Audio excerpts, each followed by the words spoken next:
Hello, welcome to Tom's Dream Shop Woodworks. Just got a quick little video here on knocking out a DVD stand. Decided to take mine out of the attic and put them back up since I've gotten rid of cable. Gives me a few more options on things to watch. Bought a piece of melamine coated masonite for the back. Bought some pine 1x8s. And just going to cut them up and use pocket hole joinery. Put them all together. Knock this project out in just a couple of hours.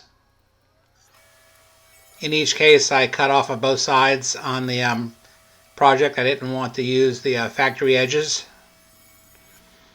because they usually have dents on them from being mishandled at the big box stores, both on the rip cuts and on the cross cuts.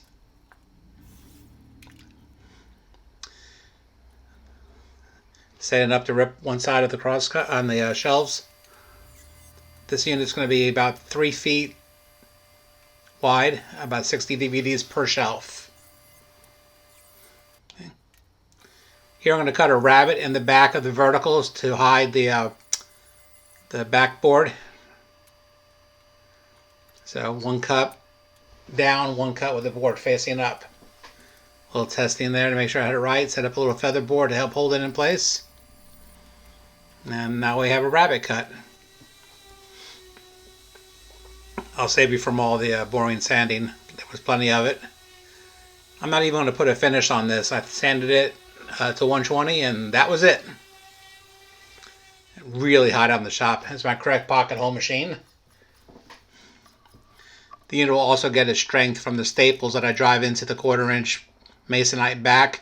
I'll staple all the way across each shelf, adding a lot of a lot of support.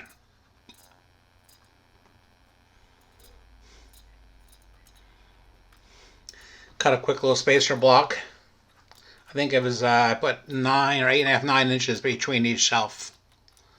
I'm not putting shelves all the way down. I think I just made 6 shelves. It was getting too awkward on the bench, so I just stood it up after I cut the first couple on.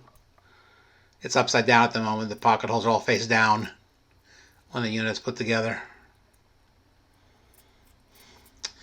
So coming up, we're going to have some fun. I'm going to show you how not to cut a piece of 4x8 1/4-inch material. The piece had some damage on it, and I realized I'd started cutting it the wrong way, so I flipped it around. You can see the damage there on the right, and you can see where I'd started cutting it on the left there. And this is no splitter. I'm standing in the wrong place, and I am not supporting the piece properly on this cutting up here. So my hand is not between the fence and the blade to support that piece. And with no splitter, yep, here it comes. And that hurt a little bit. Had to put a long bandage on it. Band-aid wouldn't cover it, but it wasn't a very deep cut. More bruised than anything. So I'm marking where each shelf is going to be, since I'm not going to be able to see it once I throw the masonite on the back side. Just using an upholstery stapler, 1/2-inch long staples. Didn't take but a minute to put on. And had to cut a couple of notches for the molding. A couple of screws to hold it in place, and it's done. Please give a thumbs up and if you like it, and subscribe if you're not.